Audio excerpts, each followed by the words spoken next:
Hey everybody, I'm the host of the Pillowtalk Podcast. My name is Mateo Moego and welcome to the podcast. That was kind of an awkward intro because we are awkward sometimes. On today's episode, I am interviewing nobody. I am by myself. I'm on my dog's bed. This is a regular season episode, as all episodes will be from now on, but we have some topics to discuss. And the reason we aren't visiting a bed right now is because we are visiting a bed right now. We're on my dog's bed, as just previously mentioned. Dog's bed right under my bed right here. It's pretty comfortable considering it's on the floor, but you work with what you got. So today we are down here. We are having an episode about stuff. So first of all, as I ponder through my life, I'm watching a show right now that my friend recommended to me, and one that was on my radar for a while, and one that just had I'm not sure what you want to call it, but essentially a prequel series come out. It's Dexter. So I'm watching Dexter right now. I'm on season 3, nearly done season 3. I've heard season 4 is the best from my brother. I'm not sure, but I'm really enjoying the show so far. Anyways, the concept of the show, if you haven't heard, is there's this guy who works forensics. I know I'm wearing the same Minnesota hat, by the way, as last week, but we'll touch on that later. So he works forensics, and what he does is he murders. He has this urge to kill and this need to feed that urge. And so he has a code. And his code essentially prevents him from getting caught. It prevents him from killing certain people. He only kills murderers, essentially. And there's a couple episodes where, so far, I believe, where he hasn't. One was someone who did stuff with kids and stuff. But essentially, he kills murderers, right? And he's super calculated. He does forensics, so he knows, how to get away with it, essentially. And that's the whole concept of the show. It's, his journey, who he's killing, how he's making it through, the people, and how TV shows are. Focuses on one person, but there's a lot of side characters with very important parts in the show. Anyways, focusing on him, though, I was like, okay, I don't have a murder urge, believe it or not. I have no want or need to kill anybody. But I was thinking about other times in TV or movies or even just true crime. Everybody loves true crime. When people talk about having a code. And in the movie Murder by Numbers, which features Sandra Bullock, Ryan Gosling, and I'm blanking on the partner in crime for Ryan Gosling who kills the poor innocent woman that gets killed in that movie, but they had a code. The two kids, they wanted to kill someone, but what did they decide to do? They decided to pick someone at complete random, and that's what they did. They drove to a grocery store, and it was someone packing up her groceries into the car, and then what did they do? They did their best kind of Dexter impression, not quite fully, but they kidnapped her. They knocked her out. Dexter drugs people, and then they put her in a different room and like a torture chamber where it's all saran wrapped, essentially for no traces of anything. And in the movie, like Gosling wears like a hazmat suit type thing.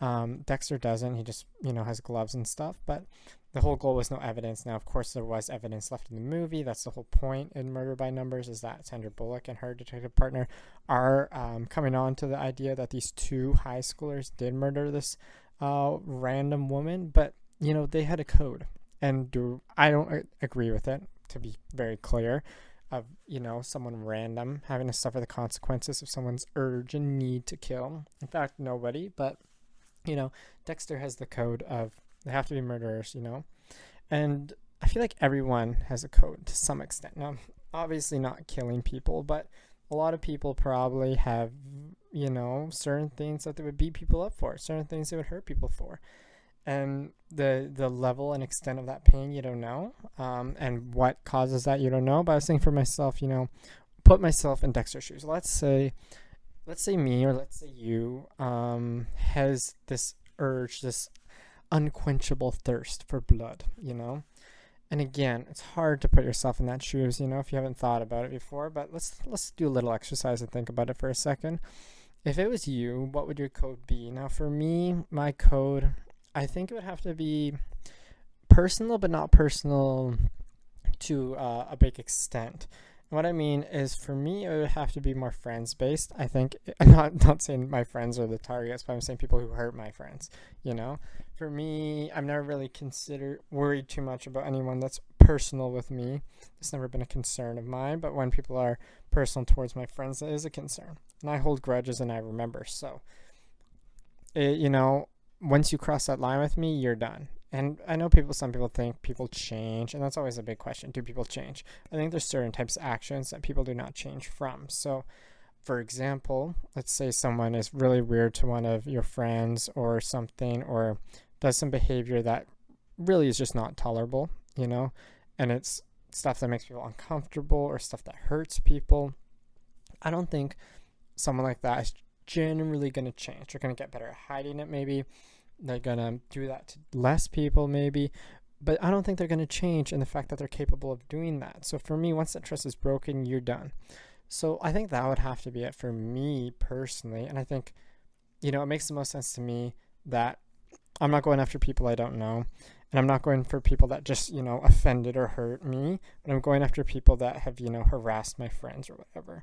And, there's a certain level. Like, people can just be not nice to people. I'm not going to, kill someone for that. And no one should be. And again, this is all clearly hypothetical. We're not talking about actual murder here. We're just talking about the hypothetical of us in the shoes of Dexter, someone who needs to kill, needs to feel that sweet release, as he calls it.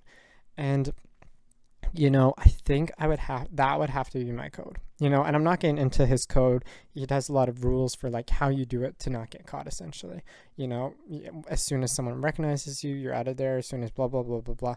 I'm not talking about that. I'm purely talking about who are the targets, because that is the main part. It's like, he will not do it until he does his research that this person actually deserves it. And it's a bad person who has killed someone and is going to kill again.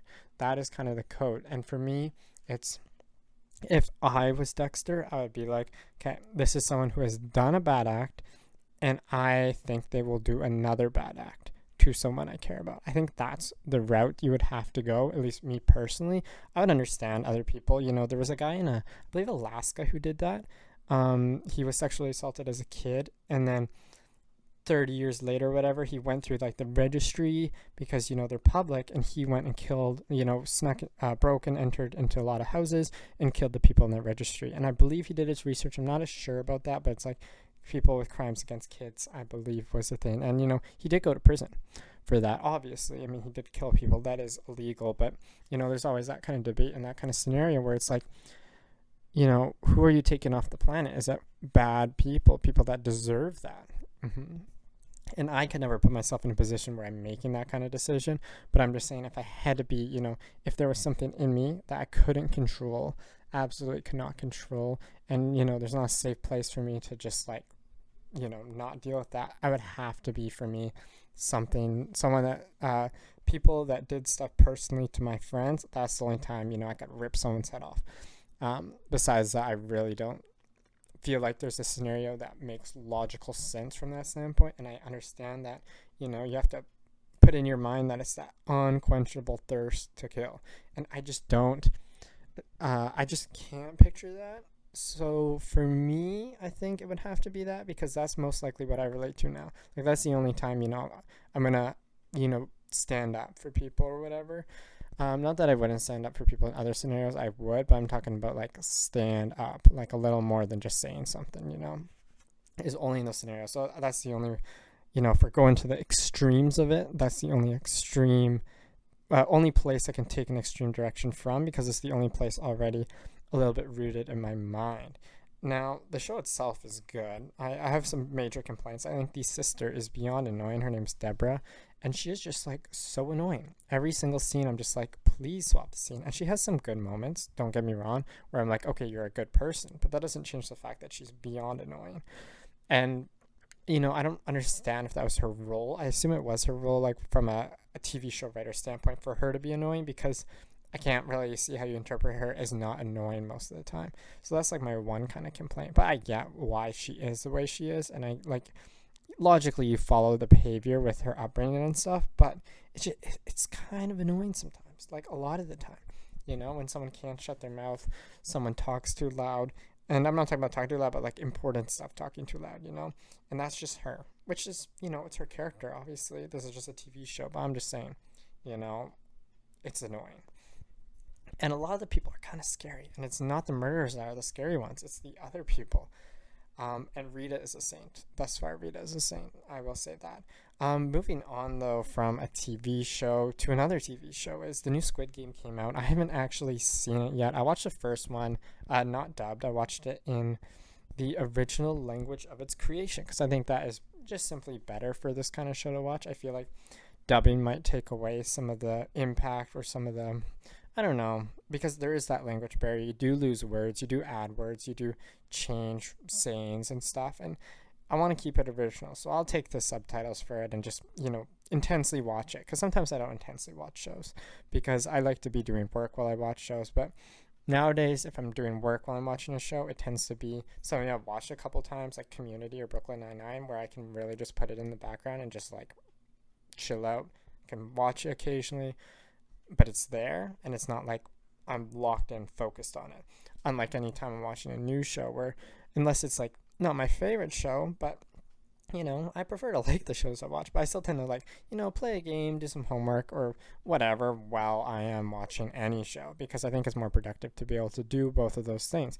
But anyways, with this new Squid Game, I haven't seen it yet, but there's a third season coming out as well next year, and then it's going to be done. And I'm just having a hard time, because I am watching this show, keeping up with the new shows. Like Outer Banks' last season came out. I've seen all the previous ones. I got through the first half, and then they released the second bit, but then, I was distracted. So I haven't seen it. And then there were some other shows that I want to see that I haven't seen. And it's like, for me, TV isn't necessarily a priority, but, I feel like I'm missing out on the content. And then I'm like, I've never been in a place where I'm on social media and I feel like I have to avoid stuff because of spoilers. Like I keep seeing like Squid Games memes and I'm like, I don't want to get spoiled for this, because I'll eventually watch it. In a month or two I'll watch it, hopefully, maybe on an airplane. I'll download it and put it on. But for now, gotta avoid spoilers. And yeah, TikTok is something I never used until recently, because someone told me I should get it again, because I had it but then just never used it. And now I'll get stuck on there sometimes, and I just have like comedy stuff, but then sometimes it it overlaps to things I don't want to see because I don't want to get spoiled, or it's like weird stuff or whatever. I enjoy the comedy side of it. I think a lot of the content creators are funny, but I also have to put a limit on myself, because you easily get distracted when it's those short term videos, and you don't want to get distracted or lost in the sauce that is a rabbit hole of one of these short videos. Now, you could say that's an improvement to avoid that, and no one else is improving. It's a new year. It's New Year's resolutions. I do a list, not necessarily resolutions, but I do goals for the year, and I have very similar goals every year. Why? Because I fail my goals. So number one for me always has been to gain weight, and I have. There was a time I did, but now I'm kind of plateaued, and I haven't been. So that's always my goal, is like to add essentially 15 pounds from what I am now is my goal for this year. We'll see if we can do it. Probably not, but it's there to try my best. And there's a couple other ones as well that kind of frequently show up. We don't have to deep dive into those too much. One of them, I feel like I don't want to have any regrets this year. I'm a chronic overthinker. Like I overthink a lot because I just like to psychoanalyze everybody. I like to overthink. I like to, every time when I'm going to bed, I rethink every single conversation I had throughout that day, every single line, and I like analyze how I could have done better, what I could have said better. Was that the reaction I wanted? Was it not the reaction I wanted? What reaction was I expecting for what I said? And what could I have said to make it a better reaction or at least to get a similar reaction to what I wanted? And then I'm also, analyzing the texts and stuff like that. How much was this person's behavior compared to their normal behavior? Was anything abnormal? Was the frequency? Were they like a little more close to me than normal? Were they a little distant? And it's obviously not a healthy thing. That's a dangerous thing to do. But part of it is like, I remember every single conversation I've ever had, like every single conversation. So anybody I've talked to, they could be like, what's my favorite thing? What's my least favorite things? I'm going to remember those things. I'm going to remember where we had this conversation. I'm going to remember when-ish, not a perfect date, but, within the month, especially when we're going far, far back. But I think it's important to remember things, and it's helpful. It's not like everyone can just choose to remember things.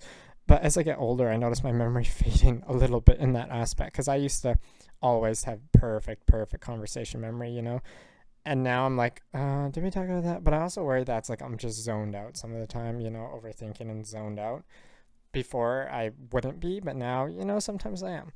But anyways, that is kind of a New Year's resolution for me, is to stop overthinking and to have zero regrets. And I don't really have any regrets. Like, I'm trying to think recently. I mean, I don't necessarily regret anything, but I think it's a good mindset to have no regrets, because you don't want to be going to bed thinking about, oh, I wish I did this, I wish I did that, and I wish I said this to this person, and I wish I didn't. And I'm already starting the year off not good in that capacity. I am not going to fret. Not fret. I'm not going to lie. I love using the word fret, so sometimes I just insert it, but that time it made literally no sense. And, I study writing, so it's a concerning word to come out of my mouth, considering how little it has to do with the statement I was making. Because if I were to fret, I would be worrying, which now I'm worrying.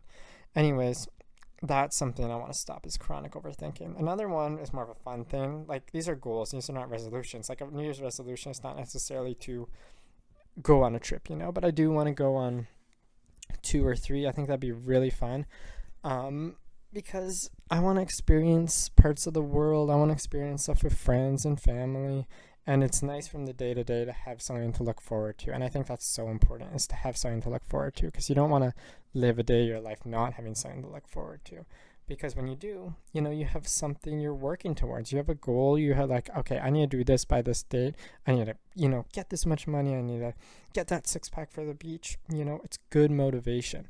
And when you don't have that, sometimes it's hard to find motivation besides discipline in some stuff like eating, for example, for me, or other things. It's hard to find that discipline when you don't have those motivating factors of having something to look forward to. That's why I want to have trips planned, and I do. There are ones in the works. Now, one that was planned and is no longer happening is Los Angeles. So I was going to go to this team, Minnesota Vikings, wherever they played for the first round of the playoffs. And unfortunately for me, it's on a Monday, which isn't a great day for me because I work the next day. And because I only found out on Sunday, after they got demolished by the Lions, that they would be playing and where they would play and the time, it didn't really work. So I am closest to Seattle in terms of any football city. So I really had hoped for a long time it was going to be Seattle that beat the Rams, and I could just drive to Seattle. LA is not a bad flight, but when it's a 5-day notice that you're going to go and you have to find someone who, first of all, wants to go see a team that isn't theirs. None of my friends are Rams fans or Vikings fans.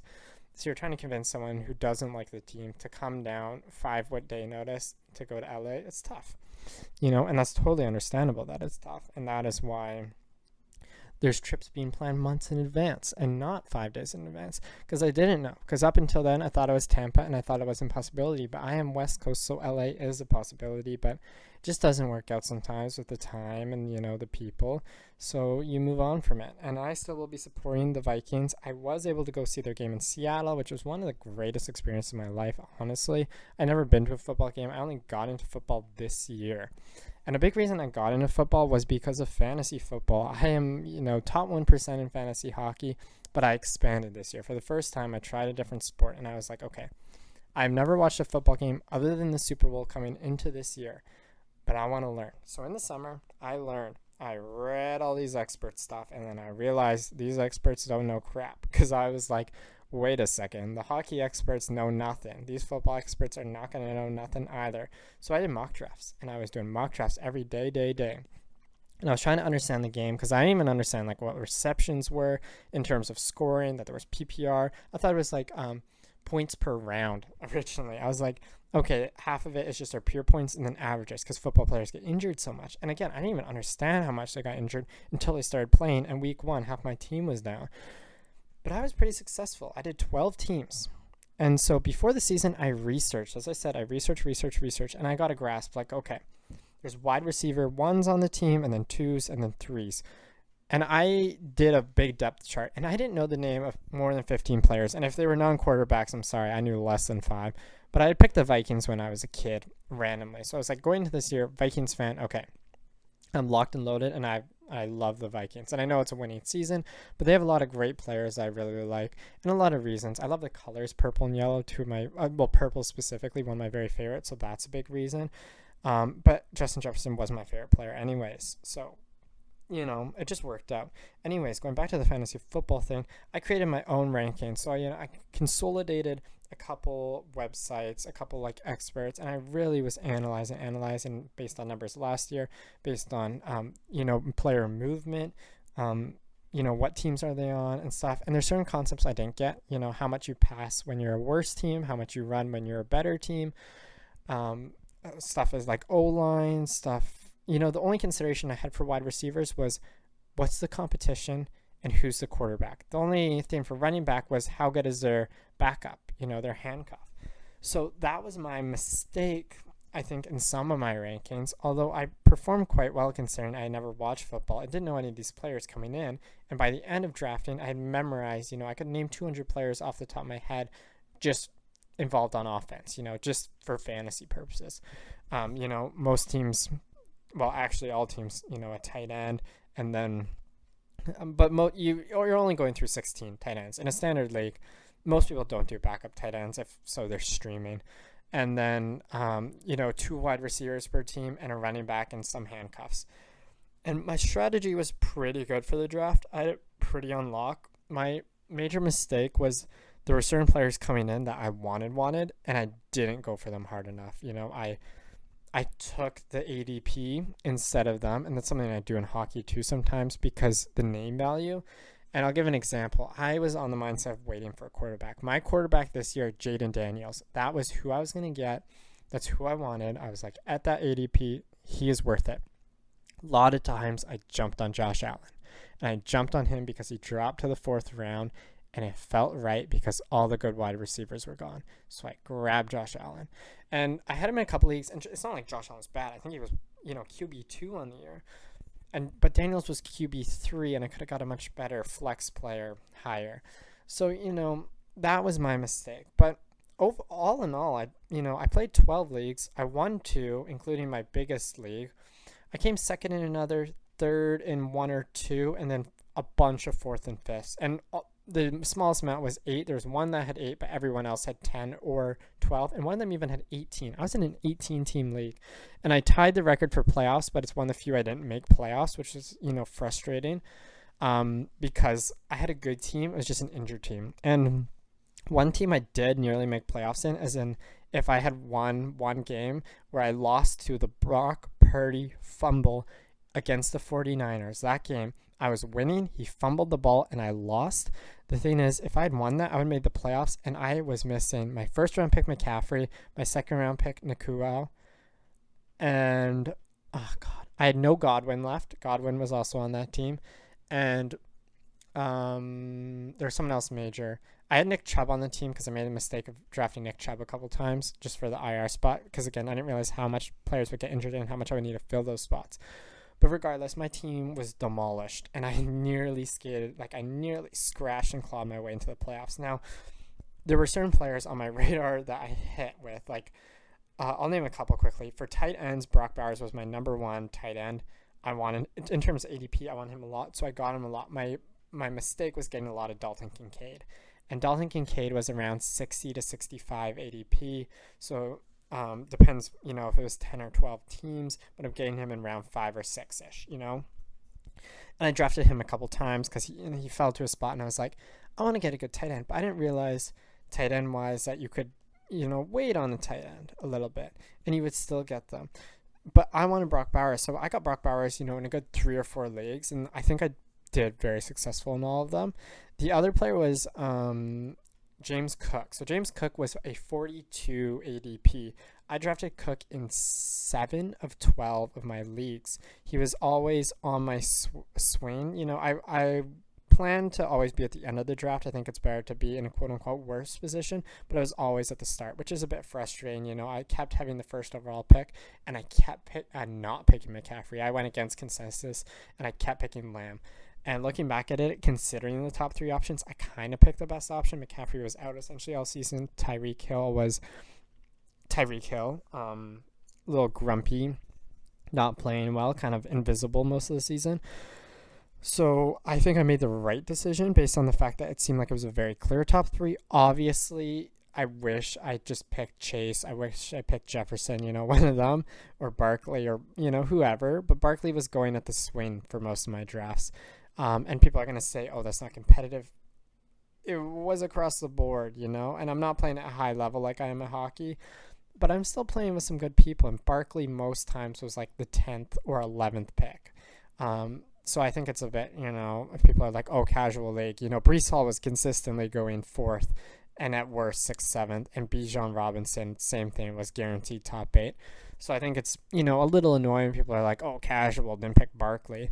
People were worried about Jalen Hurts eating up with the tush push, the touchdowns, Anyways, so that for my tight end pick, Brock Bowers was it. Running back, James Cook was it. And then if we go to the wide receiver, there's a man on the Los Angeles Chargers. His name is Ladd McConkey. I had Ladd McConkey on 11 of 12 of my teams. He was my pick, and guess what? He performed. And he was on all of my playoff teams, and he was a stud. Now, if we're looking at my actual teams, breaking them down, one of my first place teams that actually, fell short of the championship because I made a horrendous mistake on the final day. I switched out James Conner, who was declared healthy right before the Chicago. Yeah, I believe Chicago they played in week 17. I think they played Chicago week 17. Anyways, I was like, okay, he's active, and I took off Brian Thompson Jr., and I had T. Higgins on my bench, and I put on James Conner, and I put on Scary Terry, and they combined for less than 4 points if I had put on T. Higgins instead of either one, BTX Jr., I think even Jerry Jeudy I had on my bench, any of those players, and I would have been good. And I also had Achane on the Dolphins on that team as well. So I had 3 horrendous picks, and I lost because I couldn't replace any of those players with my good wide receivers. Jefferson was the only one that could clutch up for me with that team. And then, God, who was my other running back? I had Montgomery on a lot of teams as well. And then, as I said, quarterback Daniels was like my favorite. I picked up Mayfield pretty early on in a couple ones. So I had good teams, and I find it a lot easier to manage when there's one game a week versus hockey. But, that's just what it is. But I'm very happy with my result. I think I 5 times my entries in terms of profit. I was not expecting that. I put in not a lot because I wasn't confident. I mean, I hadn't watched football. I still didn't understand the game. I thought touchdowns were always guaranteed 7 points. I didn't realize it came down to a kick. I didn't realize all these things. So I was, coming in a little rookie, but I studied and I drafted. And what did I do? I won because the win percentage, for example, on Yahoo, which is what I use. I know some people think other sites are more competitive. That's fine. I've just used it always for hockey. That's why I went in going on Yahoo versus ESPN or Sleeper or one of the other ones people always mention to me, like Underdog. But I just, so I stuck with Yahoo. And in Yahoo, maybe the ADPs aren't perfect, and you're not facing necessarily the best competition, but I think it was a good learning experience. And I still was facing some good people, some like platinum diamond level people as, a newbie. And again, all these people are football fans. I'm not. So I'm proud. The win odds are 10% essentially because standard is 10 people, and I won 2. So I, did better than expected. I would have been expected to win like 1-ish. But I came out with 2, and I came out with a couple seconds, or a single second and a couple thirds, and, a lot of top 5 finishes. So I would barely missed a lot of, 1 week off, and I, couldn't come out with the win and championship in the playoffs in a lot of situations, and that's fine. It doesn't always happen. I know that from hockey. Most times once I get in the playoffs, I win in hockey, but again, a new game. And obviously I'll adjust for next year going in with fantasy football, but I am going to invest more in that because I did find a skill in it, and considering I didn't know, I only knew the players' names. I didn't know how they played. I didn't watch any tape. I didn't know stuff. So, it worked out regardless. Research helps, obviously, but I'm happy with what happened with that. And another thing, unrelated to football, but if you're a music fan, your favorite person is Taylor Swift, it is related to football, but music. And a big thing in music happened, at this point a month ago, like I think literally exactly a month ago or a day or 2 off, but Spotify Wrapped did come out. And I've always been proud of my Spotify raps. I'm like, this is postable. Not that I post them, but I'm like, this is postable. It's a good list of artists, good list of things. But this year, I listened to about 50,000 hours of music. I used to be up there like 70, 80K, but I spent a lot of times on calls with people this year. So I wasn't as much as bumping music, because I don't bump music in those scenarios. I bump music in my car. I do it, late nights. But when my late nights are filled being on call with people, that time leaves. And when I don't have school and I don't have that as much transit time, as much time in my car, that time also leaves, because I'm working more and I can't be listening to music at work. So 50K hours was my thing. Now, my favorite genre of music is rap. I like the lyrical stuff. My top 5 rappers, favorites, and at the same time, all time, but not in the same order. But, anyways, my top 5 is Nas, Andre 3000, Kendrick Lamar, Lil Wayne, and Eminem. Those are my 5. And I'm not saying in specific order. I mean, Nas is my favorite, but the other 4, there's a little question about the ordering of the rest of them for me. But those are my 5 favorites, right? So I expect them to occupy most of the top 5 when it comes to artists, because I love a lot of their songs. Maybe a little less Lil Wayne songs overall compared to the others. I listen to a lot of Kendrick. So I thought Kendrick was going to be number 1, and then I didn't know, the other order. I thought Kanye might be in my top 5. Anyways, my top 5, honestly, the first 4, I'm like, okay, that is kind of expected for me. First one was Kendrick Lamar, and then I think it was Nas was second, and then it was Kanye, and then Childish Gambino. Gambino is my 4th. I love Gambino. He's great. Also known as Donald Glover. And then number 5 was Ariana Grande. So I was shocked by that, because, what's she doing there?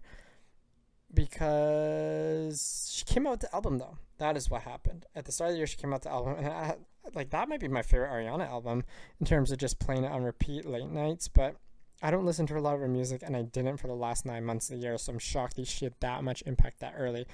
And I think I said this on last episode, actually. I think I quickly went over it, but we're just going a bit more in depth into a Spotify rap kind of thing. But my number 1 song was Bed Peace by Jhené Aiko, featuring Childish Gambino. A phenomenal song, but it's my airplane song, So when I do a 6-hour flight to Florida, or I do a 6-hour flight to Dallas, I kind of just put that on repeat. I also put Stay Ready on repeat. I think Stay Ready, featuring Kendrick Lamar, Jhené Aiko, off the same Sail Out album, is phenomenal as well for airplanes. And Bed Peace, I woke up with it. I went to bed with it. It was that kind of song. That's why it was my most played. I understand that. What I don't understand is Espresso being in my top 5. Like, that is a little embarrassing. I'm not going to lie. But, it's that me Espresso. So I wasn't that happy. And it sucks because, the next 5 that come after it, because they ordered the playlist as your top 100 most listened to songs. Next, 5, 10, 20, 30, really all the other songs were so much, more boastable, more showable than Espresso. But I just got to live with the facts, and the facts are Espresso was in my top 5 most played songs. And it wasn't 5. I think it was 4 or 3, but I'm not 100% sure. And I honestly can't remember the others right now. But yeah, Espresso made it into my top 5, which I really, really was not expecting, Why am I supposed to expect that Sabrina Carpenter, who I barely listen to, cracks my top 5 songs? But that's life, and you live with the facts. I love facts. I love stats, and I'm considering going back into school for stats, because I want to do sports stats. It's my passion. My free time, and people have told me it's sad that math is essentially my free time, but when I'm alone, and I'm not talking to anybody, what I do in my free time is I build these fake leagues. Essentially, I take all the players from since 2000, put them onto 64 different NHL teams. I give them stat modifiers, attributions for their shots and passing and everything. Their likelihood to score, likelihood to get assists and stuff. And then I calculate numbers and I go through schedules, and it's fun for me. It's fun for me to even play just the NHL GM I'm given and not make my own leagues. And then still make my own leagues in the same way, use that new function where I can make 8 divisions like football. I can have it be the division winner from each, and then 4 wild cards. There's so much I can play with. And then what I do when I'm like, this is when, these are my passion projects, is I like to take those stats and I'll put them in an Excel sheet and I'll make my own stats. So I make my like MVP ratings, my sportsmanship ratings. I do my overall ratings. You know how they have QB rating, or I guess passer rating in football? It's like that. You want to get over 100, and that's a good score in my offense ranking. So, you're valuing goals at a certain thing, assists, shots, but you're also valuing your per 60 numbers, your per game numbers. And I think a very underrated stat that I think should matter a lot more when we talk about MVP and why it is my most important MVP stat is the team percentage of goals. I think if you're McDavid taking up like 50% of your team's points, we got to acknowledge that more. 50% of the team's goals are McDavid's. And it's why my argument was for Kucherov more, because, McKinnon has Rantanen, has Makar, and yes, Kucherov much worse defensively. Not that McKinnon is not great defensively, but you take away Kucherov, who scored, the most percentage of any team's goals by a single player, I believe, last year. That's much more of an impact than Nathan McKinnon, who still has Makar and Rantanen. And that's also why my Quinn Hughes over Cale Makar take is, I think, pretty sound, is look at the numbers away from the superstar. Quinn Hughes, when he's away from Pettersson, when he's away from Miller, they actually get better or around the same. I think one's the same, one's slightly better. You move Cale Makar from McKinnon, and all of a sudden his numbers are 50-50 in terms of possession. But they're really high with McKinnon. But you take away McKinnon, they're not. So that's why it's hard for me to be like, oh yeah, Cale Makar, as if he's the number one MVP driving force on that team, when arguably Rantanen, arguably McKinnon are both having stronger seasons. And I don't even say arguably. I mean, Rantanen and McKinnon are both having phenomenal seasons. And Makar's defense has taken a hit, and people don't want to admit that. But his defensive game the past 2 years isn't what it was before, and I think he'll bounce back. But you also got to remember, he has Devon Taves as his partner versus Quinn Hughes, who's rocking with Tyler Myers right now, or Carson Soucy or Noah Juleson. It's a rough cycle. It's a lot of carrying. You don't have Nathan McKinnon. You don't have Mikko Rantanen up front. I love Pettersson, love Miller, but neither of those two are as good as either one of those two Avs players. And people call me an Avs hater because I say the Avs aren't built as well now as they were for the Cup run for a lot of reasons. Their depth sucks, everything. And I know this came from a different place. We were talking about numbers, and all of a sudden I'm on a Colorado Avalanche hating bend. But it's just, it's just my opinion that they aren't going to win the Cup. And I don't have necessarily a Cup pick. If we go to the Super Bowl, I'm going to say the Vikings will win because I got to have faith in my team, even if they played awfully against Detroit. And we're not really going to touch on that because how much do I want to talk about the fact that our red zone game was the worst in 5 years by any team, not just the Vikings? How Sam Darnold suddenly, after posting, not an MVP season, but a runner-up MVP season. I'm not talking about second, I'm talking about third runner-up. Because I think it's arguably he's in there because they care too much about record. And that's the other thing, too. I have the reverse mindset of record mattering so much that, you get the first seed. I think that should be a hindrance to your case. Now, I think you should make the playoffs, 100%. I think you should make the playoffs because I think it's important to have that kind of barrier because someone who's on the worst team is going to be a lot more of MVP if they have a lot less help. But, if Joe Burrow made it, he should have won MVP. But are they going to give it to a guy who's in the last wild card spot? Or are they going to give it to a guy who's first in their division? And it's like the argument against Lamar is that he has so many pieces. And I agree. I'm not saying Allen should win it over Lamar. I think Lamar's stats are obviously much better, but Allen does have less help. But then both those guys are still, Allen's top 2 seed. Lamar won his division. Why not look at a weaker team, a team that needed more help? Which I'm trying to think off the top of my mind what team has an MVP worthy performance that just got into the playoffs. But when we look at the wild card, it's okay, Jaden Daniels, sure, but I think that'd be overrating him to give him MVP first year, considering what he did. If he did what I think an MVP season would MVP win season would be worthy of, then yes, you can say Daniels. But just in terms of the production this year, I wouldn't be like Jaden Daniels. Jordan Love, absolutely not. And really anyone in Green Bay, I'm sorry, no. Love was very questionable at many times this season. Him and Stroud, I believe both are kind of questionable. I think a little overrated for both of those players. So I wouldn't consider either of them for their QB situation. Of course, one of the wild cards is Minnesota. That's why I put my argument for Darnold, but I know he lost any chance of that with his performance of seeing ghosts in Detroit, Jefferson was open so many times in that touchdown in the red zone, and we couldn't hit him. And it sucks because everyone's saying he got locked up, and sure, he got locked up for part of it, but at the same time, he was wide open for 3 touchdown plays, and Darnold just couldn't land a pass to him. And that cost us because our defense was so good in the first half. We only let in the 1 touchdown to Gibbs. Obviously, he got 3 more after that. There was that mistake at the end that let Bates get a field goal. Shouldn't have happened. Bad kick by Will Reichart. But mistakes happen, and you're supposed to be able to recover from them, and we just couldn't recover from them. And then the game looks a lot worse than it was, I think, because we couldn't finish in the red zone and because we just kept letting Gibbs after a certain point just score on us.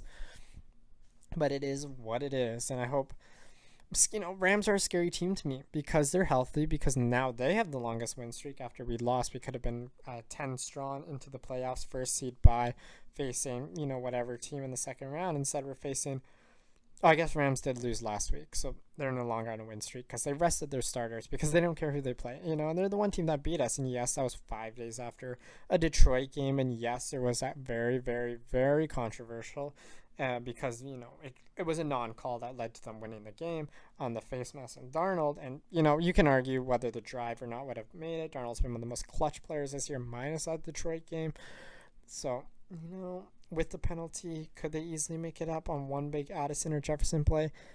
In my mind, absolutely. So, it's a hard question because they weren't also fully healthy back then. I don't believe they were fully healthy. Vikings are looking pretty healthy, though, but, that was a rough game. But I'm hoping we got our rough game out of the way. Now let's go back to winning, being dominant. We're a good coach team. We got the depth. We got the players at every position. Should be able to at least win a game or 2, hopefully, But the Lions are a force, and we can't seem to beat them. So my pick for the Super Bowl is the Chiefs. I hate to pick the Chiefs, but I don't see how they don't end up winning.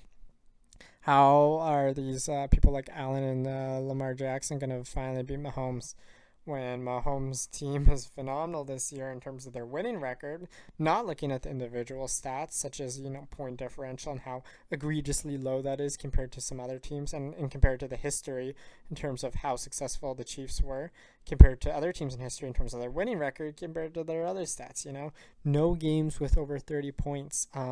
Every other team that did that, I believe, did not win more than 3 games. Because the Jets did. I believe the Jets hit that number. I know they were one of the teams, and I think it was the Patriots and one other team. I can't remember if it was the Jags or not. But, so those numbers should be concerning, but their defense is good. Mahomes is Mahomes. And even if he played worse than Darnold this year, on a whole, it's still Mahomes. And, there still is that Taylor Swift factor, the money-making factor to it. I'm not going to say the league is rigged. I don't believe that. But there were a couple games that go very differently if a player or two is called differently at the end. So, yeah, I would not want Kansas to win, to be clear. And I know as a Minnesota fan I shouldn't be saying this, but Detroit winning, I'm not mad at that. I like all their players. I like Sonic and Knuckles, and I like Amon-Ra St. Brown. What can I say? I just wouldn't want the Packers to win. I've decided that the Packers I do not like because their fan base annoys me so much on socials. Beyond annoys me. Too overconfident, considering they've won one against 1 or 2 winning teams, But enough football in the world, because there's a lot of football, and there's also this thing called soccer, which other people call football, which I've never talked about. And I think we'll continue not talking about it today because it's not really a necessary thing to talk about when I have no expertise in that industry, besides saying the Premier League is what I was going to get into in fantasy this year, but I was just kind of non-existent, the fantasy market, in terms of it. There's other, I was going through the official thing, and it just wasn't working properly, because my friend invited me to do it, and I was like, okay, this is going to be fun, and then it just wasn't happening. But what can you do? Sometimes you just got to live with that. I love movies. I'm not going to lie, movies are a favorite of mine because I just like to put them on, Same as TV, same as anything. It's nice to be able to put on a movie, relax, and watch it. And my favorite is probably thrillers. I like being on the edge of my seat a little bit, but I hate horror. It's a different thing. I like solving the mystery of a killer versus just having a killer there, But one genre movie I do love, because I love it from being a kid, is animated movies. Now, they're not my favorite, but they're kind of a comfort thing. Because when are you not comfortable to watch an animated movie? For me, there was one I've been craving to watch lately, so I just watched it, because as an adult, that's what you do. When you want to watch something, you just watch it. And I just want to give a shout out to Wreck-It Ralph. And yes, was there a second one? Yes, have I not watched it? Yes, have I heard it was horrible and boring and, nothing like the first one? Yes. But the first Wreck-It Ralph is like truly one of the most underrated animated movies, I think. And I have my favorites. As a kid, Finding Nemo was my favorite. For a couple of reasons, but essentially as a result of that, Finding Nemo being my favorite, I had Finding Nemo themed birthday party. I had a Finding Nemo shirt that I didn't take off for a whole month. Refused to take it off when I was 2, because I loved it that much. And there's definitely some anime movies that are just phenomenal to watch whenever, with whomever. For example, the first 3, and I'll shout out the first 3 specifically, because the fourth one, well, it's a good movie. It's not anywhere close to the first 3 in my opinion. Is Kung Fu Panda. Especially the first 2. The third one, maybe because I didn't grow up with it as much, I don't love it as much. But the first 2, I'm like, oh my god, I can watch those all day, every day. Kung Fu Panda movies are phenomenal movies, and one of the best at the times, one of the best threequels. And obviously, taking a step back in the fourth one, not having the Fantastic or the Furious Five. I don't know why it's a Fantastic Five, as if that wasn't something else. But the Furious Five, not having them like tigers and stuff. It's a snake, viper. God, viper, mantis, and crane. Yeah, and monkey. Sorry, I'm getting my Kung Fu Panda, people mixed up right now. We're not really remembering their name, but I just want to say Wreck-It Ralph. If you haven't seen Wreck-It Ralph or haven't watched in a long time, I highly recommend it. I feel like all the characters are extremely good. I think Ralph and obviously Penelope von Schweetz is a phenomenal character, and even Fix-It Felix and the whole gang. King Candy and whatever. I think it's a great both visually, story wise, entertainment, the highs, the lows, the jokes. I think it's just a great movie. And I know it's not going to be up there on a pedestal with some of the other movies. If I were to say my favorite movie of all time, it'd probably be the Spider-Man Across the Spider-Verses. And again, I don't really like superhero movies. I don't really like animated movies as much as other ones, but those are my favorites. I also love The Departed, with Leonardo DiCaprio, Matt Damon, and everybody. Everybody's in that. Mark Wahlberg's in that. Alec Baldwin's in that. So many more I'm not even naming. Jack Nicholson's in that.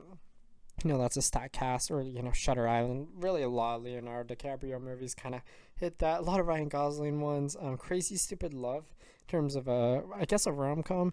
Anyone But You, I do really like. Not as much as Crazy Stupid Love, but I do really like that. It's kind of like a guilty pleasure. Other Ryan Gosling ones, I'm blanking. The nice Guys. I love the Nice Guys. Him and Russell Crowe. I think that is a phenomenal movie. Phenomenal. Doesn't get talked about enough. And he has some other ones like Murder by Numbers, which was mentioned earlier in the episode, that I'm quite a big fan of as well. Ryan Gosling, and we're talking about his overall catalog. I love it. And Between the Pines, and there's so many more. Even like Fall Guy. I thought I wouldn't like that movie. I thought it was going to be kind of just like a commercial, kind of not phenomenal movie. I actually really liked it, Would I prioritize watching it again over other movies? Maybe not, but I liked it a lot more than I thought, and I would watch it again, if I'm on an airplane and I don't have something else to watch, I'll watch it, 100%. It's a good movie. There was only one Ryan Gosling movie ever I wasn't able to finish or watch. I don't remember the name, but it's that one where he essentially does not talk. And it's just a bunch of dark rooms, and then sudden violence, and like pure red, and I just didn't understand it. And it wasn't enjoyable to watch, so I stopped watching it. I even liked Barbie. Obviously that's at least a year old by now. 100%. Because I don't know. It feels like a long time ago, Barbie, but maybe I am incorrect in that statement. But I like that too, And I have my favorite movie list, obviously. Not really a pure order in terms of the top 10, top 15, but I do consume and I do change my list. And I have a list for a lot of things. I love listing things. I have lists for my favorite slices of pizza across. And I know Dave Portnoy has, that one bite slice. I've never watched it, but I think it's like, he has a single bite of pizza I don't know. I must be like the corner of it where you have crust and, the cheesy part. But he has one bite and determines the pizza purely off one bite. I, do it off a full pizza or like, what I eat, like 3 pieces of a pizza. But like I have like a list for that. I have, obviously all of my sports lists. I have tons and tons of sports lists. And that's like, again, a pastime of mine. I'm like, okay, let me just rank my top 100 favorite players right now. Let me give them overall ratings based on how much I like them, based on my loyalty to them over the years, how long I've liked them, based on how much I purely like them now, how much I want them to score, how much, I like their name. I like how their name looks on a jersey with their number. Because I think that's a underrated, surprising part. It's like for me, I think the number that would look best on the back of a jersey is 89. I think when you're looking purely at the letters in my name and looking at my name from that standpoint, 89 would be the best number on the back of a jersey, like a hockey jersey. My favorite number though is 17, and I've always said that I would pick 17 if I was in a jersey situation, not 89. But 89 would be my backup purely because I think it would look aesthetically pleasing if I was a center, even if I was a right winger, because I also wasn't sure if I would ever be a defenseman. I think defenseman, and I think number 5 would look aesthetically pleasing, which is hard because of the numbers up to 10. 7's my favorite, but, 7, you have to have like a sharper name, if that makes any sense. You have to start with like an S or something, and my name, because it ends with an O, I want it to be a softer number, a 5. That's so soft. A 5. It's nice and round feeling. And 89 is nice and round feeling. You could say 88, but 88 has a little more hardness to it. It's like a pure, I don't know. It's a stronger O than my O. But I guess my O is pretty strong. Anyways, that's kind of like just the psychology of thinking of a number when is not a meaning. Like if I'm addressing numbers to my friends, I'm doing it purely on what number would look best on a jersey. If I'm like, okay, if you were to have a sports jersey, what jersey would I pick? I'm like, you're a 9. You're a 23, you're an 88, you're a 74, There's just certain names that work with certain numbers and certain numbers that don't feel right with certain names. And it's just interesting. It's like, and I think some of it geographically is like, okay, like if I have someone with a Russian last name, for example, I'm going to think about Russian players, although they're pretty split. For some reason, I always think 77. I don't know why. And I really don't know why. 77 is like a good one. But anyways, for Russian players, that's just like number psychology, which I don't think is a thing. I think most people just pick, numbers for any sports, soccer, football, hockey, basketball, based on maybe their idol or a personal thing. I would pick 17 because my favorite hockey player was 17 when I was a kid. That is why it's my favorite number. I picked it when I was 6 years old, baby. 6 years old in the freezing cold. What is that song? And you just said no. Stan. That's what song I was thinking of. And you just said no. Because you didn't give him a autograph on his starter cap or something. I don't really know. We're going to go to a little different section now. Really to finish this off for the day is a thing I haven't talked about on this podcast, which is gaming. Now, I'm not a gamer anymore. I'll play occasionally with my friends if they want to play. But I used to be a bit of a gamer back in the day. My favorite game of all time is Terraria.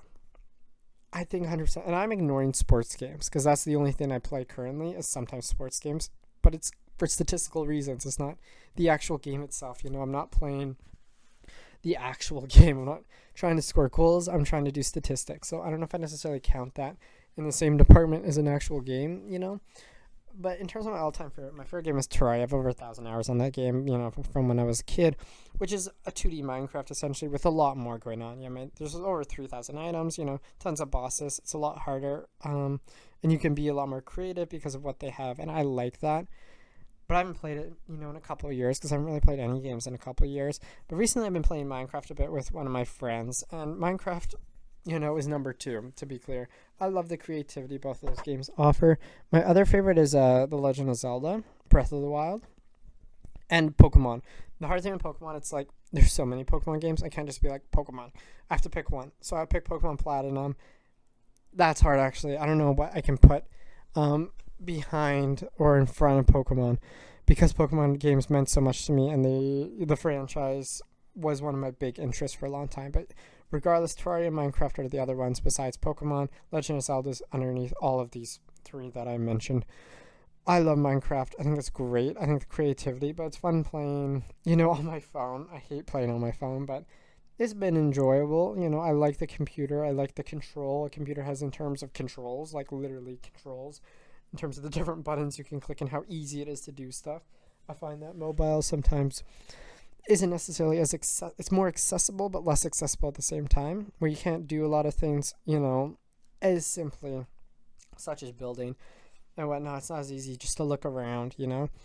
But I work with it, and I think it's really fun. And I'm building a sheep thing right now, aka sorting all 16 sheep colors, and I have the dyes for most of them, except I think I have most. It's pretty easy with all the flowers now to get all 16 of those dyes, and I've only done the bottom layer. And for me, it was the hardest thing was deciding what would go on the bottom layer, because you're doing 8 and 8 sheeps, right? 8 pens on the bottom, 8 pens on the top. Am I doing this in rainbow order? Am I doing this in alphabetical order? Am I just doing what feels right? So I did black, white, light gray, dark gray. I was like, those 4 100% have to be together. And then I was like, okay, brown makes the most sense. Of the remaining 12 colors, brown makes the most sense. And I was like, okay, the closest thing to brown is red, orange, well, orange, but red, orange, yellow, just in terms of the Minecraft color brown specifically that we're talking about. It's closest to orange, I would say.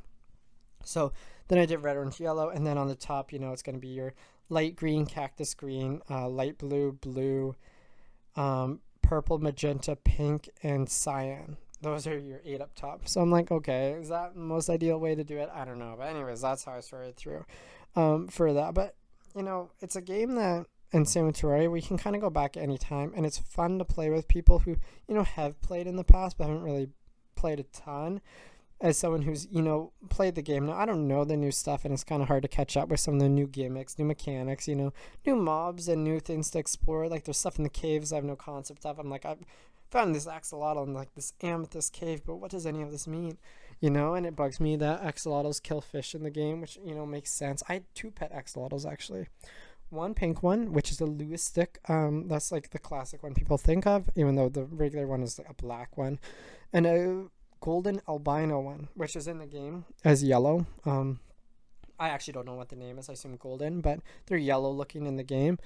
And I had 2 of them. One named Sparkly Freckles was the yellow one, and Gummy was the pink axolotl. I miss them dearly, and I wish they survived longer than they should have. That was a mistake on me as a kid. Essentially, they had babies together because of a mistake. Not my mistake, actually, why they had babies, but they had babies together because of what triggers them wanting to have babies. Like, it's a light cycle. And so they had babies, and then the boy ate the babies because they chomp on anything that moves. And that's a difficult thing with them, to chomp on anything that moves.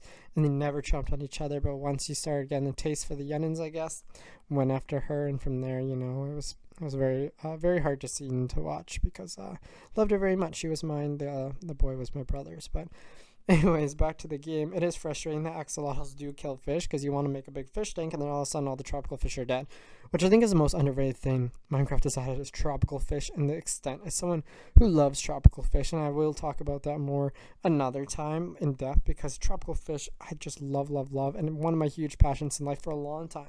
Not as much anymore. I have my own, tropical fish downstairs, but not as big of a passion now. But I just love the amount of options Minecraft offers in terms of the amount of tropical fish.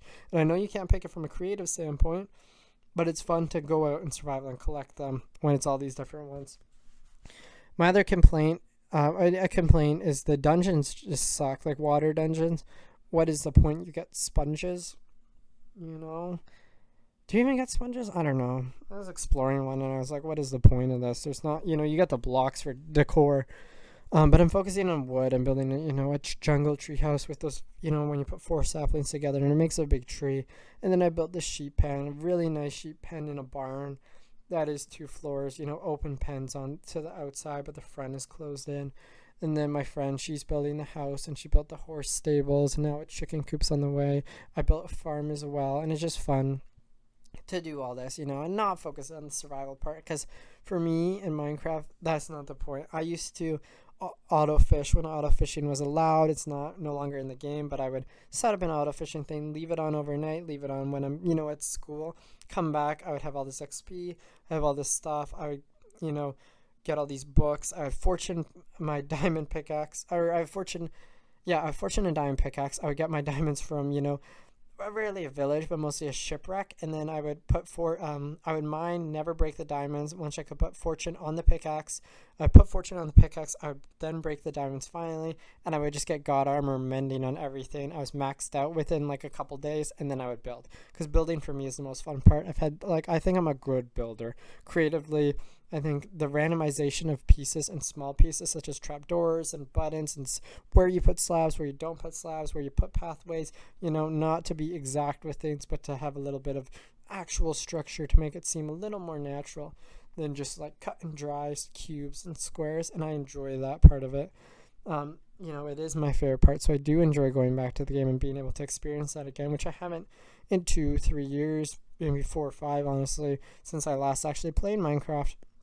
And the thing is, when we go to Terraria, I love building as well, but the difference between Terraria is you don't just max out the game in 2-3 days like I do in Minecraft, where I suddenly have full max diamond. I guess there's another right now, but with Terraria, I do challenge runs, and I make it impossible for me to play. I play with my friends always, because I think that's more fun, and the general consensus is you go in with 3 other friends. You go in with 3 other friends, and you do one person's melee, one's range, one's mage, magic, and one summon, the 4 different classes of damage types. I would always do challenge runs. I'd be like, okay, flails only for melee. I'm not doing swords, nothing else, just flails. Or I'm just doing books, or I'm just doing fishing, like stuff I get from fishing, or I'm just doing stuff I can find in the jungle, or I'm gonna live in the corruption this time, or I'm gonna only get boss drops. I did that once. There was no armor.